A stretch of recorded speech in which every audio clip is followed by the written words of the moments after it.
On the podcast today, we are going to dissect chapter 47 of the Tao Te Ching, which makes up the 47th episode of the 81 meditations on the Tao Te Ching. And as usual, Guyang will read Jia Fu Feng and Jane English's translation, and I will read Derek Lin's translation. Without going outside, you may know the whole world. Without looking through the window, you may see the ways of heaven.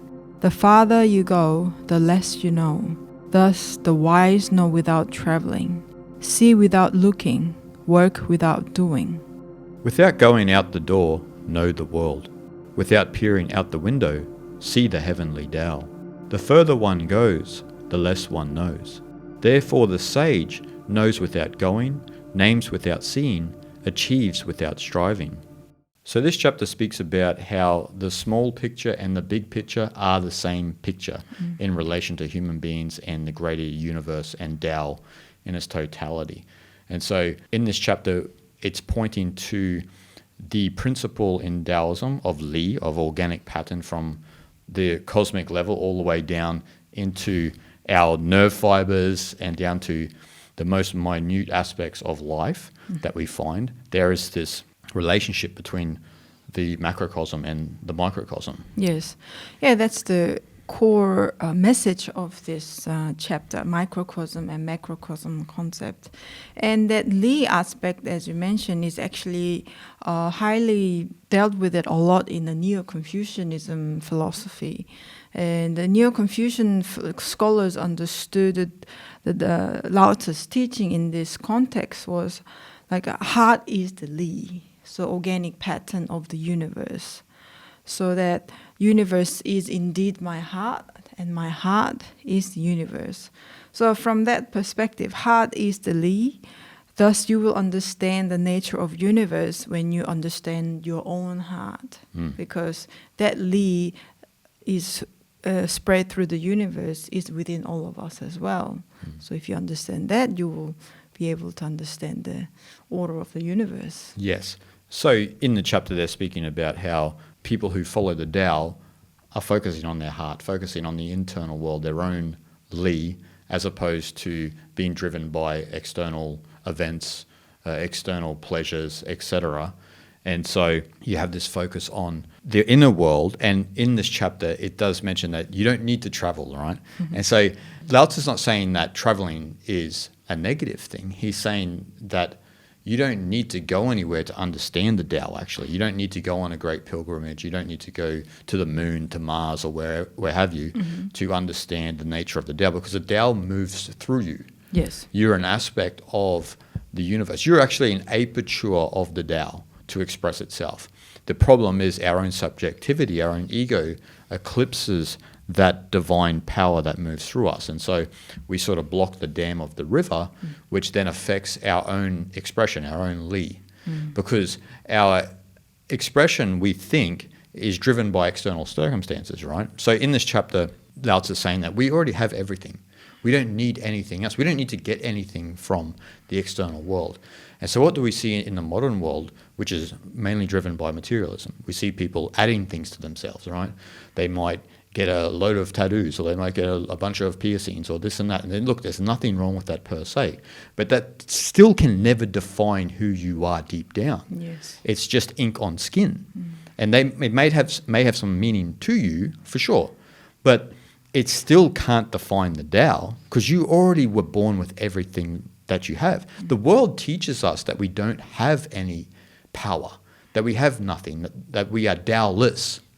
But we are full of Tao, and that's what Lao Tzu is saying. We can find that, but we have to reorient our awareness back within ourselves, and we shouldn't be driven by the external world.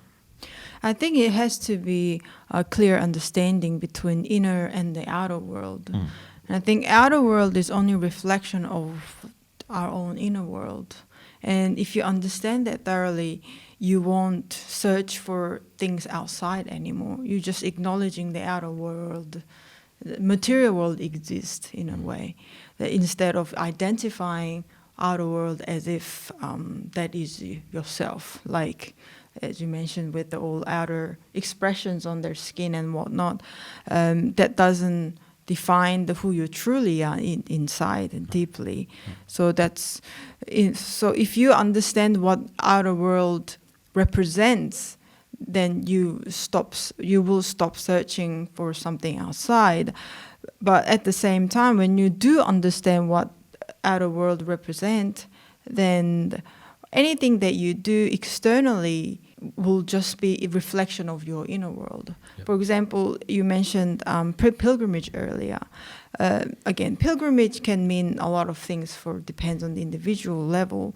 But if you're searching for some sort of magical experience through the journey, maybe there's a little bit of mistaken thoughts there, I think. But if you are doing the pilgrimage in a sense that you are going through the journey inwardly, through the outer journey, outer world, then you might have a better understanding from inside. It's more like a profound insights will come to you through the journey. Yes.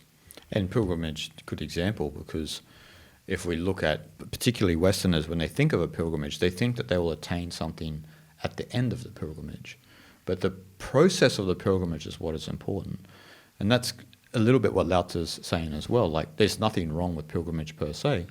But if you're expecting to get something from it without having found it beforehand, then that's where there is a mistake, right? There is a bit of a mistake there. Like if we look at some of the great Hindu pilgrimages, particularly up in the north, where Hindus it's important for them to go on these pilgrimages. But the thing is that most of them are already connected to the tradition and to Shiva already. So the pilgrimage is more of an appreciation of the ultimate. It's more of like centering one's mind on the ultimate. It's more of a tool than it is something that you're going to get from this, right? Obviously, we do get certain attainments and we have certain epiphanies, and that when we go on a pilgrimage, there's no denying that. But if you think that you're going to be absorbed in the Tao or Brahman, to use Sanskrit Hindu terminology, then that's where the mistake is. Because it's the journey itself that is the destination. It's not the destination is not. You won't get anything from that if you go on a pilgrimage, for example. But pilgrimages are important because of that fact of using it as a spiritual tool to keep your mind centered on the path, right?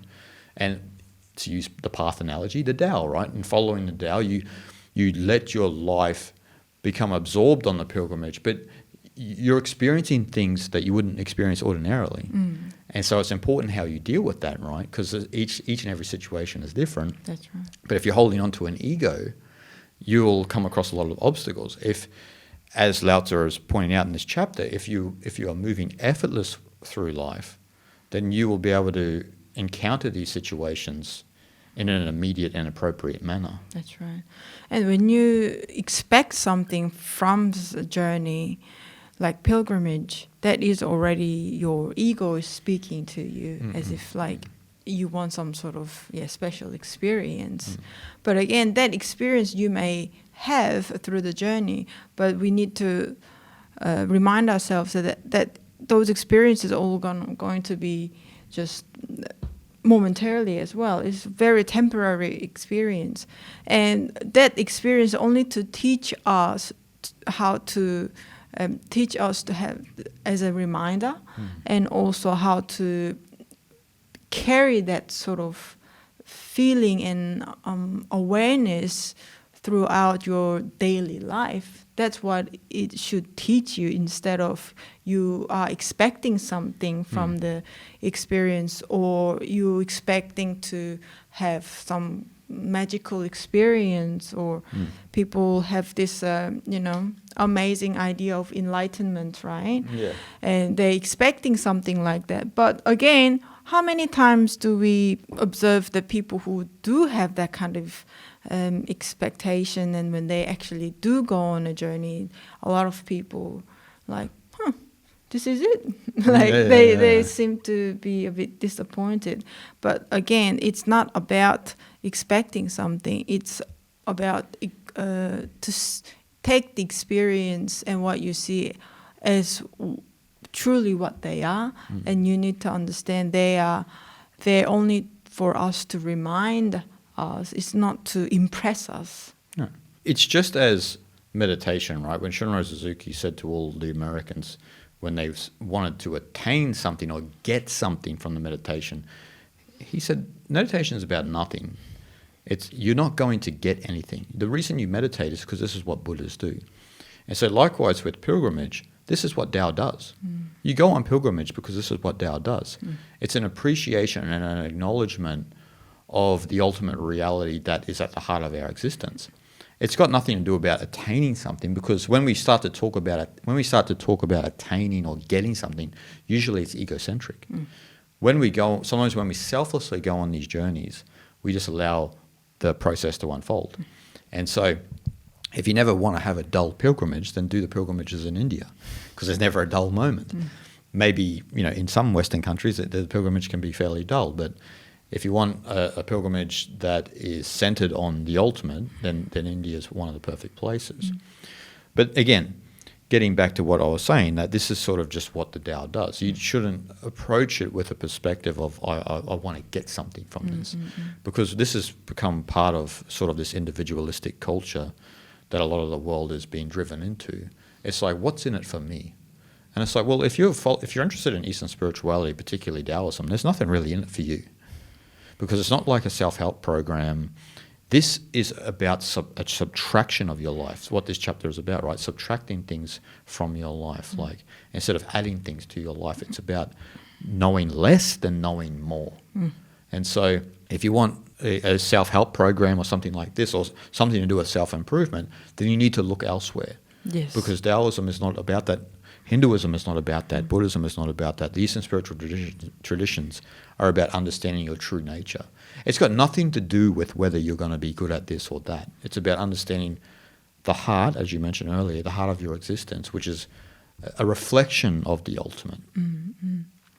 Yeah, what you're saying kind of remind me of this quote that I found in Bhagavad Gita, saying, all actions take place in time by interweaving of the forces of nature. But the man lost in selfish delusion thinks that he himself is the actor. Exactly. It's not.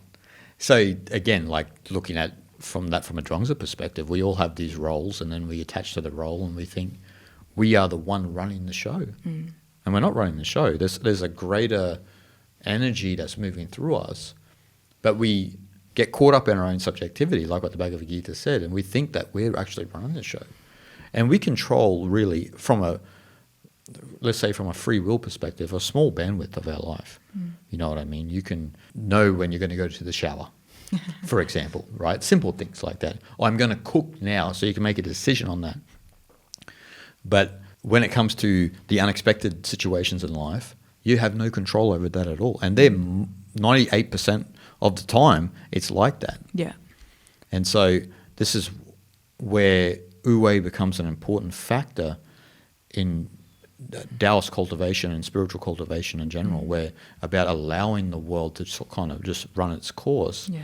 And understand that this actor is an actor. That's it. You're employed as a social member of the society. That's right.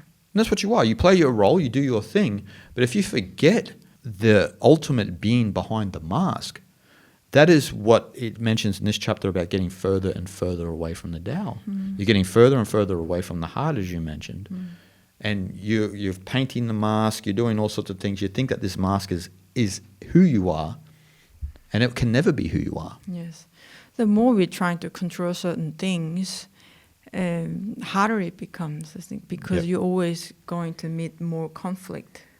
You're almost not letting interweaving of the forces of nature. You are interfering with the forces of nature, right? So that's when we trying to push certain things that are not supposed to be pushed, or control in a certain way because of your own personal reason and whatnot, instead of allowing it to be whatever it will. But if you can allow it to be whatever it will, it again, like we talked about this many times, it will always work it out as it should without anyone's interference. And that is nature's way, that is the Tao. That's right. That's Wu Wei. And a lot of people, when we speak like this on the podcast, particularly, and on my other videos about Taoism and Wu Wei, a lot of people say, yeah, but what about this situation, that situation? What about my life circumstances like this and that? And look, the Tao does not discriminate. It loves and nourishes all, but it doesn't lord it over us. We've all been given different life situations. And in Taoism, the biggest negative you could do is complain about your life situation, be negative about it, play the victim. These sorts of things are not going to help you progress in your life, right? So what you have to accept is that all of our life situations are different, but we've all been given an equal distribution, the energy of the Tao within us. That's what this chapter is saying, right? You don't have to go anywhere to understand that, right? So you can have a terrible life situation, but you can understand the nature of the universe, right? So we can all find the Tao in our own lives when we begin to simplify our mind, when we begin to simplify our life, and when we begin to stop complaining about the circumstances that we've been dealt and accept the hand that we've been given, and then we can move on with our life, right, on an individual level. But we've got to sort of let go of ourselves. And it's interesting because in let going of ourselves, then we don't have an urge to interfere in other people's lives. We don't have an urge to interfere in another country's dilemma or so forth and so on, right? And isn't it interesting that if we didn't follow the path of interference, there would be no violence, there would be no conflict in the world at all. We would all operate from a perspective of mutual respect. And that's where a lot of people get wrong about Taoism.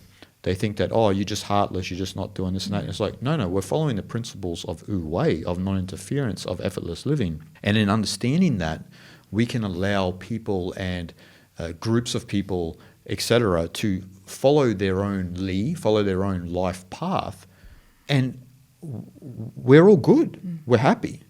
We're not trying to stand out. We're not trying to add things to our life to look a certain way. We're subtracting things from our life because it's in subtracting everything from your life that you become in alignment with the Tao. And there's a great peace and equanimity there, which is underrated in the world these days because we live in a time where we should add things to our life, we should stand out, we should be somebody. And this is the complete opposite way of thinking to Lao Tzu, because Lao Tzu is saying, reorient your awareness within. It doesn't matter who you are in society. Look, if you are a king, that's all well and good. But if you don't follow the principles of Wu Wei, if you don't follow the principles of non-interference, what's the chances that the people will trust the leader? They won't trust because he's always interfering in people's affairs. And so that's the same for us on an individual level. If you have a friend that's always interfering with your life, what usually happens to that friendship? We all know, right? Yeah.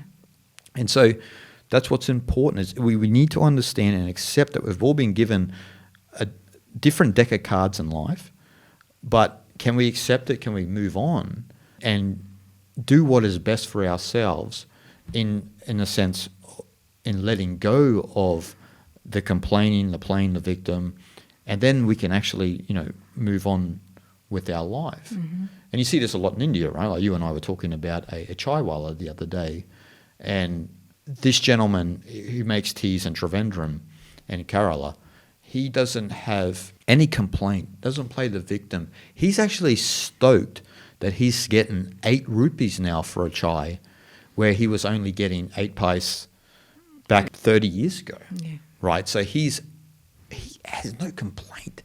If you mentioned that 8 rupee to someone, because if you know what 8 rupee is, that's I 5 think cents. 65 rupees is $1. So yeah, do the math. Maybe could be more actually. Maybe 80 rupees. Maybe 80 rupees. Yeah, so do the math from there. Cent. Yeah.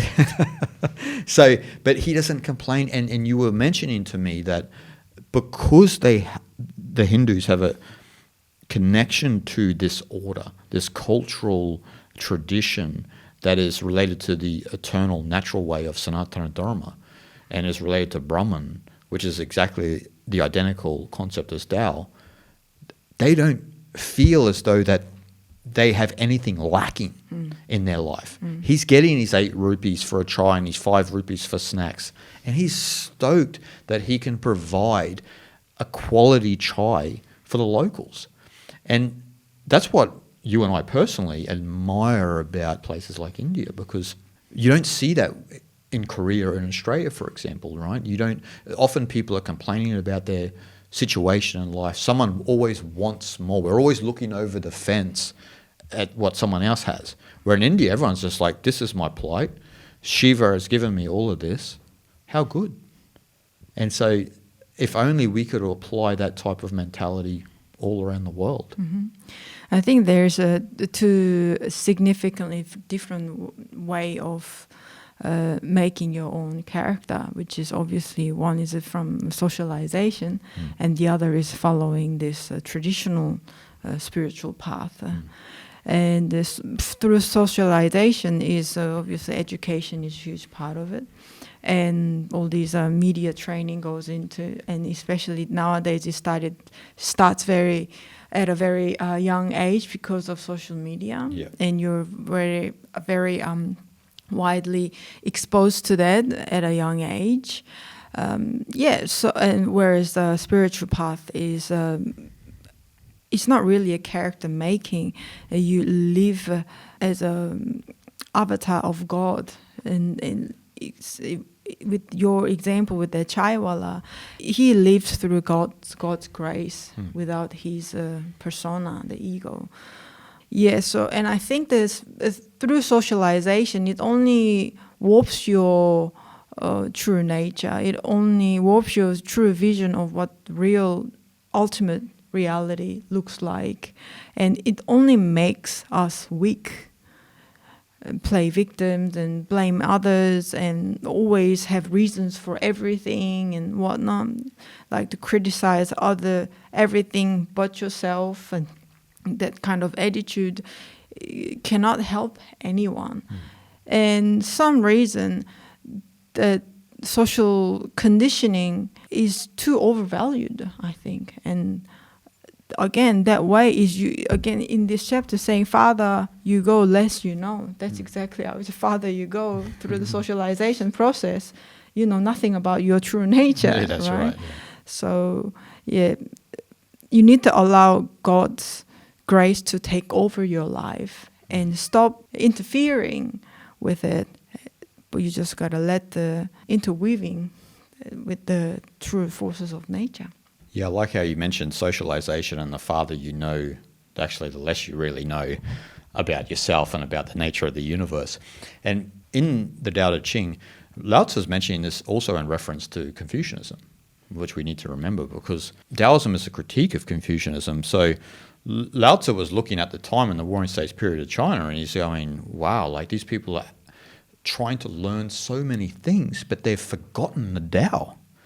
And so if we relate that to our modern world, as you mentioned with socialization, when we go through this process of socialization, education, everything that we learn from the places that we're from, what are we doing? We're accumulating, right? So we're accumulating external information about who we supposedly are. And then we forget our innate goodness, we forget our innate connection to the Tao. And so what Lao Tzu is saying here in reference to going farther away and traveling and this and that is that if we subtract the accumulative knowledge that we've attached to ourselves, then we start to open our consciousness up to something much greater. And that's when the Tao can make use of you. It's the accumulative knowledge that we've experienced that blocks the river of the Tao to move through, to use you as an aperture for the universe to express itself. And so it's about understanding and recognizing this accumulative knowledge that you've acquired through your life, which is apparently who you are. It's not who you are. And so the spiritual quest and the Taoist path is about identifying those aspects of yourself and beginning the process of shedding, right? And so, but these may be deep, right? Because you've had this whole process that you've had to endure. We've all endured socialization from birth. This is who you are. This is what you believe. This is how you do it. And you're thinking, well, I don't know. I just follow, okay, just go along with it. And look, there's certain aspects traditionally which are helpful in that sense, right? But the other aspects of socialization, like all the things you accumulate, like you said, with education and these things, and trying to know too much become negative. Yeah. And so it's important for us to shed that. And as I was mentioning, it gets deep because you've had this constant feedback loop from people, society, and that telling you this is who you are. And so then you have these real entrenched, dormant vasanas, these habits and tendencies within yourself. It's a Sanskrit word that affect your samskaras on the subconscious level, mental impressions, subliminal imprints. And so we've all got this subconscious content that we didn't have when we were born, right? Everyone was born innately good.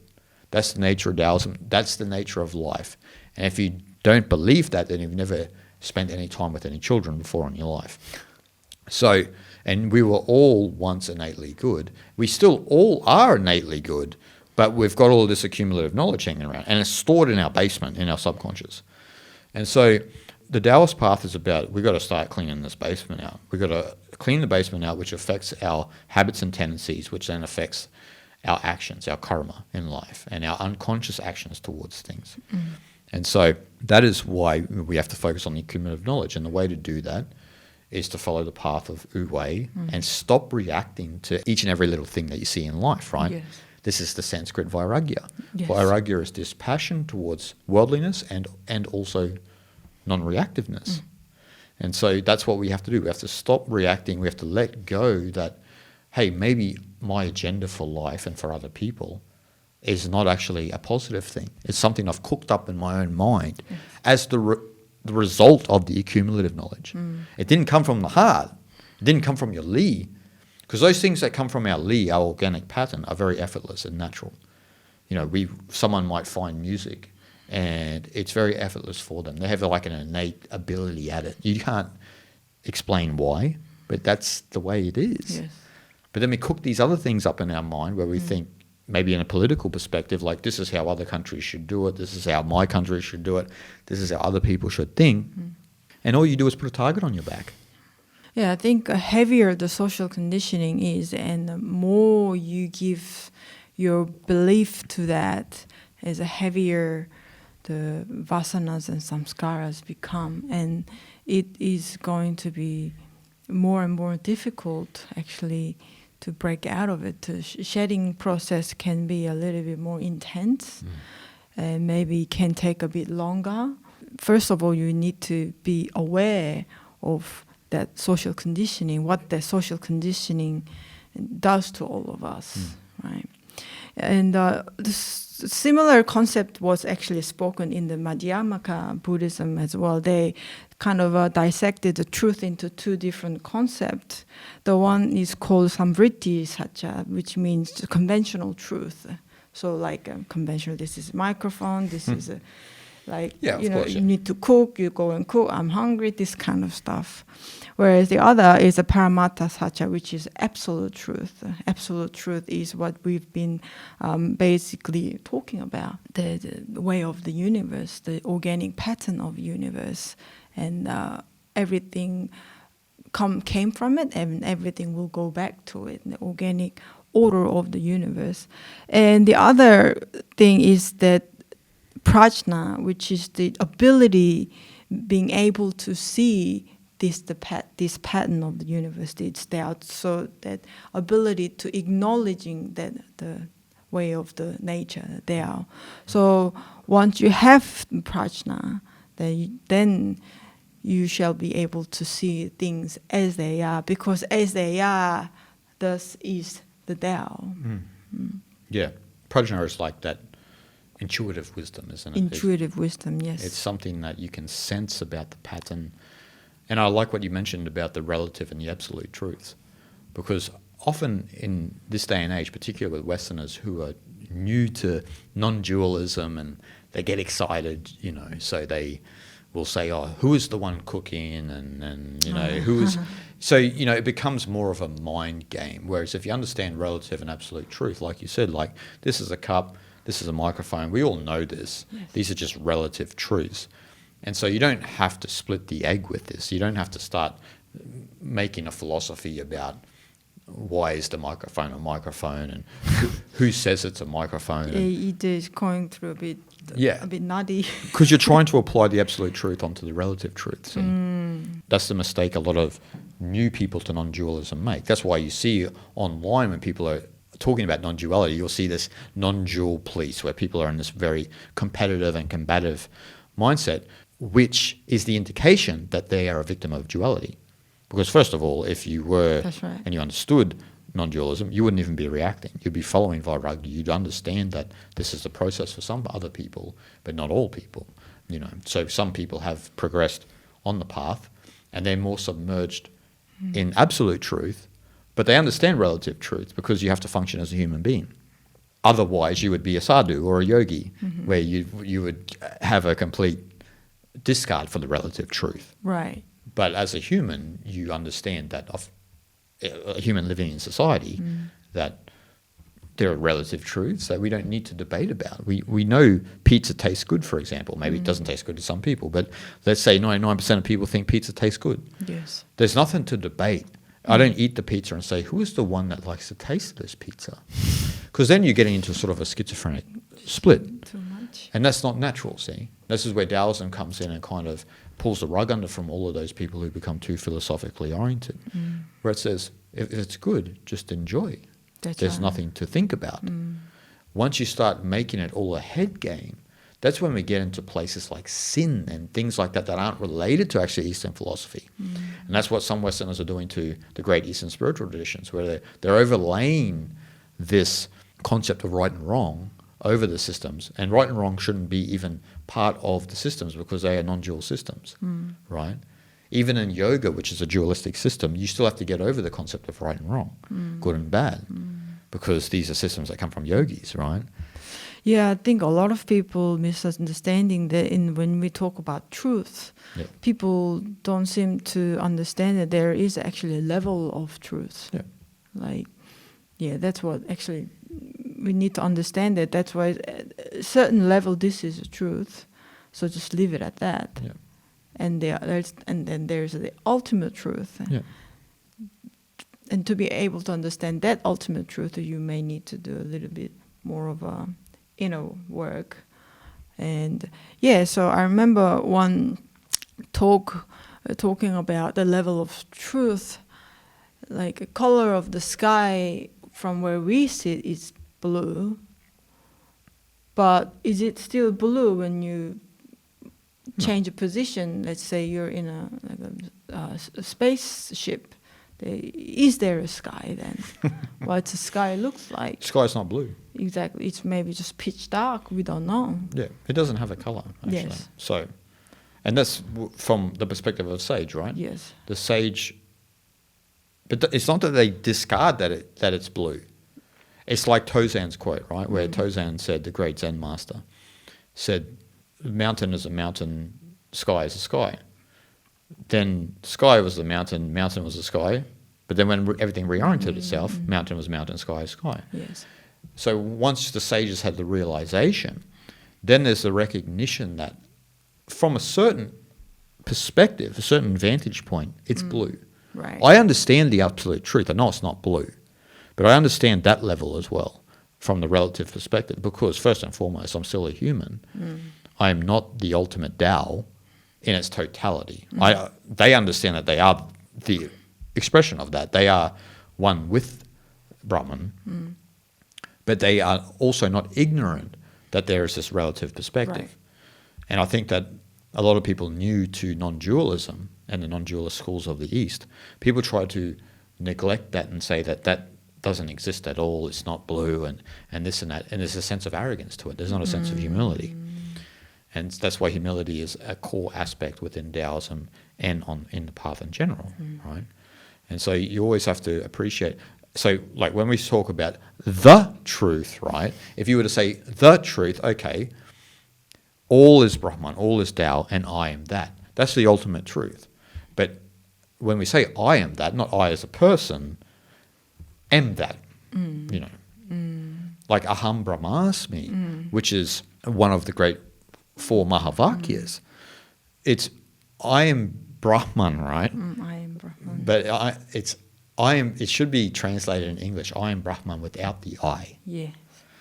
Because the English complicates the Sanskrit. Yes, yes. And so people walk around, maybe the non-dualist police walk around going, I am Brahman. They, very arrogantly make a statement that they are that, right? Or that they are enlightened. As soon as you say that you are enlightened, you are not enlightened, because no one can claim to be enlightened, because that means that the ego is claiming it. If you understand that you're enlightened. I am Brahman with I. Yeah, with that. Yeah, that's the new Mahavakya, yeah. For New Age. Yeah. Yes. Yeah, that's right. The Jivas just claimed it and said, yes, that's it. I am Brahman, that's it. With I, this nonsense without the I doesn't exist. So that's what people need to recognize, right? So this is where the subtlety of the Eastern spiritual traditions come in. Yes. So again, if you understand the ultimate truth, as you were saying, the truth, all is Brahman, all is Tao, and I am that without the I. That's all. That's magnificent. That's the enlightened state. That's moksha. That's nirvana. That's the candle being blown out. But you still understand from a human perspective the relative truth. This is, again, the phrase in Zen Buddhism, before enlightenment, chopping wood, carrying water. After enlightenment, chopping wood, carrying water. It means life goes on, but there's been a transformation, or not even a transformation, but a recognition of your ultimate nature. You've realized that this accumulative sense of self is just an actor. Yes. And you've exposed this actor in the play. You're looking at it and you're going, you're carrying on a little bit about certain situations and this and that don't really have any meaning to you. That it doesn't matter. Doesn't matter in the end. And you're carrying on, you're emotional, you're angry, you're trying to get your point across to someone, and it's an actor. It doesn't exist. No, it doesn't. And so, guys, we hope you enjoyed, and we'll see you guys in the next episode.